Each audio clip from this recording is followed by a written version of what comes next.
In this analysis video, we're going to take a look at this week's winner, Charley Hoffman. Now, Charley Hoffman has won over $20 million, and this is his fourth win in about 10 years on tour. We're going to see what we can learn from his golf swing and how you can apply what he does at impact to help you straighten out your drives and iron consistency. Now, Charley Hoffman is a great example for a lot of golfers who struggle with steep arms. Charley does have a little bit more of a steep arm pattern, and while he's not one of the most elite ball strikers, he does have enough good rounds to really get it done out there. 4 wins, and again, over $20 million in about 10 years. He's doing a lot of things that work pretty well. So we're going to discuss what he does in his golf swing and what you can learn from it to apply it to your own pattern, especially if you have steep arms.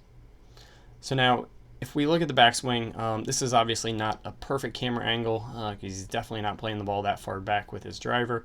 But you'll see the arms stay relatively straight as he completes a little bit more of a one-piece takeaway or a body-driven backswing. You'll see from the down-the-line view, he's one of the few golfers that tends to have a little bit more of this flat shoulder plane. From the face-on view, you can see that his shoulders are pointing a little bit more higher above the golf ball, not down kind of at the golf ball in that zone. And so that gives the appearance that his arms are extremely flat. His arms compared to his shoulders are slightly flat, but they get exaggerated and look very flat because of the angle of shoulder tilt that he has at the top of his swing. So he's already shallowed with his body by using some of this loss of posture or increased or decreased shoulder tilt as he goes to the top of the swing. But what we'll see is as he starts down, he stands up or moves a little bit away from the golf ball. So if I draw a line there, you can see that his upper body works away from the golf ball and his lower body works towards the golf ball. But you'll see he gets shaft starting to work on plane or closer to plane or whatever you want to call it. Basically what we'll see is that while his arms work in a little bit more of a vertical fashion compared to his body through there, we'll see that he balances that with his body starting to go into this shallow kind of early extension pattern. Now, what he does really well is because he doesn't he's not pulling aggressively with his arms, he's not swinging super hard as he goes into this shallow pattern, he's able to redirect it or stop that shallow pattern once he gets into this delivery position. So now if you were to kind of re-look at these lines, even though he had momentum going away from the golf ball and standing up, you'll see that now he's going to start really pouring it on with his body, and you'll see that that rotation kind of keeps him in his body positions pretty well. In fact, what you'll see is that through the golf ball, if you're to look at the path of his hands, you'll see that he does a great job of having them exit left so that he can have some of this shallow angle of attack.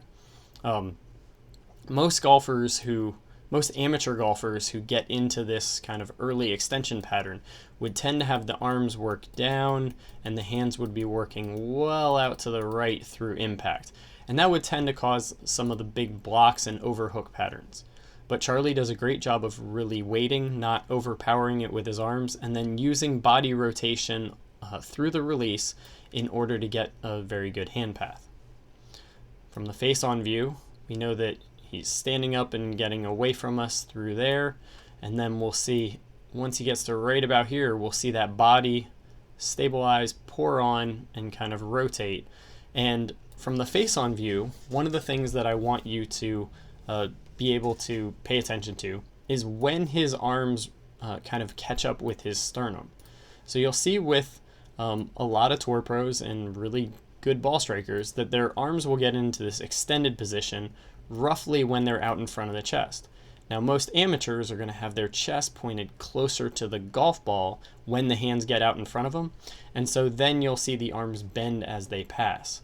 Because Charley does such a good job of turning his upper body through the release, basically from here all the way through there, if you look at kind of where his shirt buttons are pointed, and you imagine that there was a light shining, you'll see that he turns his upper body really well through the release, so his arms don't catch up with his sternum until very late in the follow-through.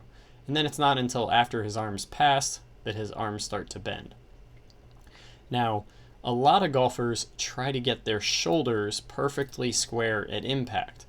From this face-on view, you'll see that his chest is well open compared to the golf ball, or pointing much further down the target line.